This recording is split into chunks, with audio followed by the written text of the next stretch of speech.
reactions come then from Nottingham Forest 3-1 win at Newcastle. 2 Premier League 3 o'clocks will be there shortly. Sheffield United against Luton and Bournemouth against Fulham. It's an around the grounds afternoon on 5 Live on Boxing Day. Glenn Murray and George Elek join us for the afternoon. Merry Christmas to you both. How are you, Glenn, first of all? I'm very good, chappers. How are you? Yeah, Merry Christmas. Very well. Why are you laughing? No reason. I'm in a jolly mood. It's almost like, right. It's almost like you thought I was going to start by throwing you under the bus rather than being nice. This is quite a tame start for you, to be fair, chappers. I've had a lot worse with you. Behave yourself, George. Early that game in the Championship. That's a big win for Preston, isn't it? Given the run that they've been on. Yeah, really big win.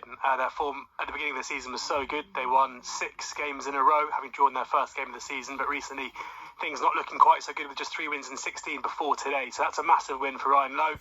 And for Leeds, it's another case of not being able to follow up good results at home with good performances and good results away from home. And that's been their undoing so far. So a big blow to their promotion aspirations, especially with the big game tonight between Ipswich and Leicester. I was going to say, that really does put an extra, not that they need it, but an extra incentive into Ipswich just to extend that gap, having lost to Leeds a couple of days ago.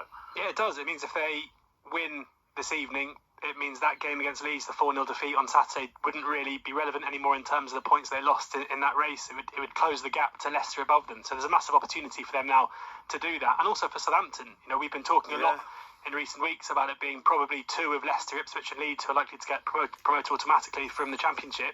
But if Southampton beat Swansea today, they go 3 points above Leeds, having played the same amount of games. So it's a significant result all around, but really disappointing for Daniel Farke and Leeds fans, who, as I say, keep seeing their side underperforming in away games against teams they'd probably expect to beat.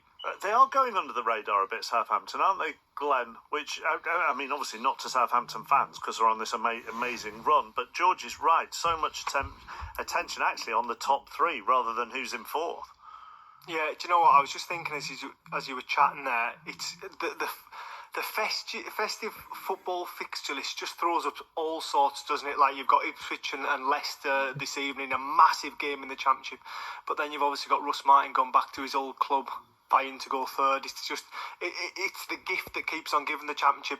But I think Russ Martin's done a fantastic job. I think a lot of people at the start of the season questioned his possession-based tactics. I think they thought, why does he keep possession so much in his own first third, defensive third, and there was no end product, but boy, is he proving people wrong.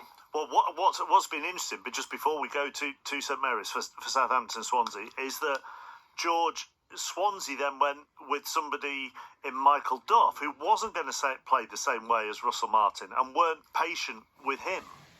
No, they weren't. There was an interview that he gave when he first joined the club saying he was going to play that way. And for those of us who watched his Cheltenham side and his Barnsley side, who were so impressive, he was a very good out-of-possession manager, someone who instilled a high-pressing mentality, but not someone who looked after the ball in the way we saw from Graham Potter, in the way we saw from Russell Martin.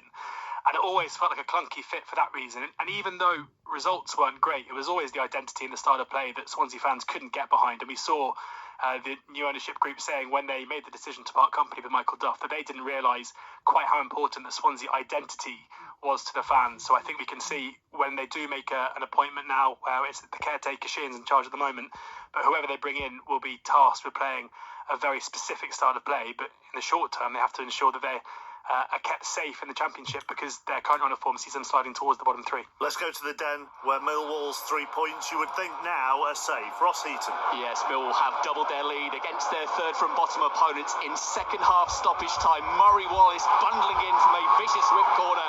Victory will end a 7-game winless run and give Joe Edwards his first win at home here as they side foot one wider, nearly adding a third here.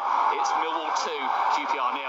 And it would take QPR now to no win in their last 4.